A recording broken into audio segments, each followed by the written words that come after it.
us. Anton? Welcome, Vinny. Yeah. Hi Anna, nice to see you. First off, we'll just start with Trent Alexander-Arnold, if that's okay. Just wondering how he is and if he's going to miss any game time. Yeah, he is going to miss the game tomorrow. So, and we have to see if he's able to play Sunday. But what we do know is that he's not available for tomorrow. What kind of injuries is it? Thigh problem? Or?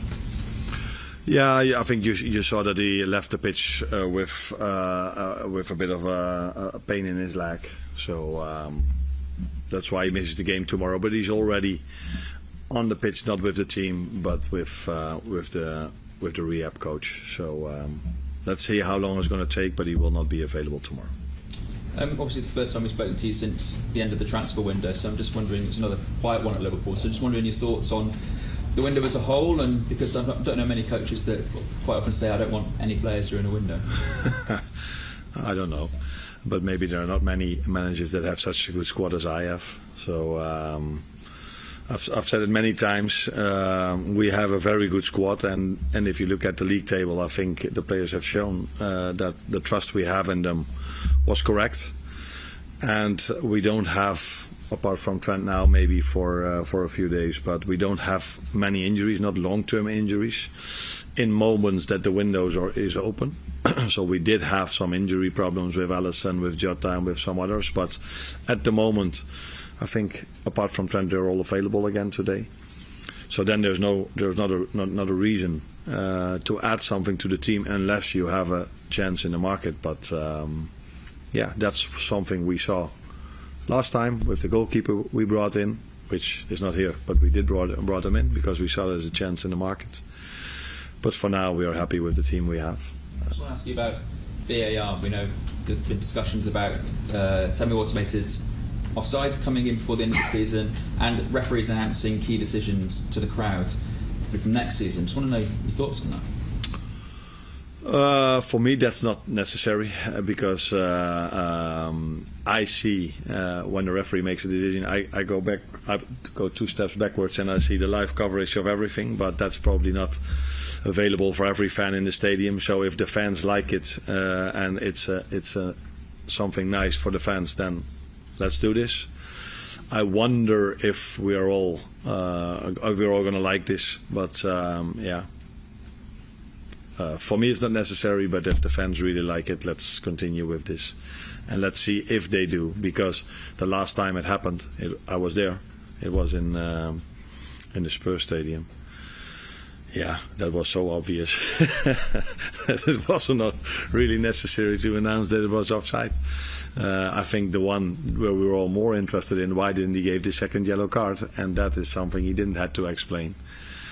But I think maybe if he would have explained and it was in disadvantage for the home team, then maybe there comes even more pressure on the referee. So I wonder if it's a good thing for the referee, because he's already under a lot of pressure in every game from the home fans. And I think this him explaining if it's against the home team would even add more pressure in the next and the next and the next decision he has to make. But they always tell me they are very well trained for this, which I am certainly not, because if I have to blow my whistle during a training session, then I'm always like, okay, he's a bit frustrated, let's give him the free kick for the next time. But so I will probably not be a good referee. But yeah, that's my opinion about it. Mike? Hi Arne, different game, different competition, different circumstances, but in terms of reference points for the game against Tottenham, how valuable was that match against Bournemouth? Because it had a real cup-tie feel to it in terms of the ebb and flow of the game. Yeah, but I think every game we play, every training session we have, we are trying to work on our habits. And what I mean with that is we have to do as much thing in the right way as we can, and every time after the session we have a post-match, after the game or the session we have a post-match meeting, and we tell them what they did well and what they can improve. As a result of that, we are hoping that they're going to make steps during the season constantly to come as close as we can to the perfect game in the end of the season. So a game like this definitely helped, but it's the same Forest away or the same away against Brentford, we learn from every single game we play. Because every single game we are faced with different challenges, and the more challenges you face, the better you are ready for the next one. It's kind of like half time in the tie after the 1-0 defeat at Tottenham. It's unusual for Liverpool to be behind in terms of since you took over this season. Do you have to prepare the players mentally for the game against Tottenham, the second leg, because it is different territory, and to go behind at Anfield, all of a sudden it becomes a really tall order, not impossible, but more difficult? No, I don't think I have to prepare them differently than to any other game, because from now on till the end of the season, and that's been already the whole season, and I think as long as Liverpool exists, if you play in this shirt, you need to win the game. That's for tomorrow, that's for Sunday, that's for Wednesday afterwards, and the game after that. So even if we go 1-0 down in the league or whatever tournament we are in, we try and want to win the game. That's also what we tried in the away game against Tottenham. I think we were quite close to get a result over there till the last few seconds. We were down to 10 and conceded a goal. But there's nothing changes for this game compared to all the others. If you wear this shirt, if you go out at Anfield, there's only one thing that is expected of you, and that's winning the game. Carl? On the unusual front, it's unusual for a two-legged tie to take place so far apart. Yeah. Does that make any sort of difference? Well, obviously, had a whole transfer window between the two games. Yeah. Usually they're back-to-back, like week after week. Does that make a difference? Anything? Yeah. And now you tell me, I'm like, yeah, you were right. Is this unusual for England as well, or is this usual in the League Cup? It's unusual, I think, for this one. It's not used this far apart. Okay. Yeah. Not that it matters a lot, but if you play 1 week later, then normally you face exactly the same team again. And now with all the injuries Tottenham had last time we played them, would have been a bit more in our advantage if we played them 1 week later again. Although we lost against the ones that were fit that time. But indeed, they did brought in 3 players, I think. One of them was already there. The goalkeeper was already there in the window. So now we face two different ones. I wonder if Mickey van der Ven is ready to play. He of course has a big impact on that team. So yeah, it might change the quality we face tomorrow compared to the last time. But we were already not able to win from the team that played last time. So it's going to be a difficult one, which we know. If you reach the semi-final against Tottenham, you know it's going to be a difficult one. But I think we will be better than the last time as well. With Trent being out, it gives an opportunity for Conor Bradley maybe to play. After his experience in Eindhoven, was that an important learning curve for him?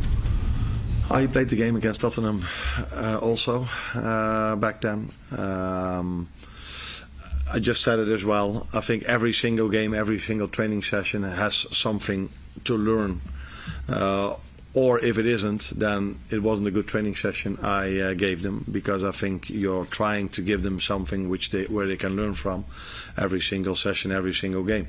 And that is something I think we played in Eindhoven quite a good game if you take into account the team we've played with. So this team hardly ever played with each other. But we did concede 3 goals, and if I then take a closer look at those 3 goals, I don't even think we did much wrong, but only some small details, and that is something at the level like PSV or tomorrow. If you do a small detail wrong, you can concede a goal. And that's also something, the feedback we gave Conor, and he wasn't involved in every goal, but he was in one, in my opinion, where he didn't follow the overlap aggressive enough, and that led to I think the 3rd goal. Hi Arne, you've spoken previously about your desire to get more goals and chances for your number nines. In the last 6 games, the starting number nines only had 4 shots on target from nearly 400 minutes. However, in those 6 games, you've also had a goal from Jota, 2 goals from Nunes of Brentford and 2 from Gakpo from that central position on the pitch. So are you happy for your central striker to be more of a facilitator, or are you still trying to get them more goals? I will be happy if that player becomes both.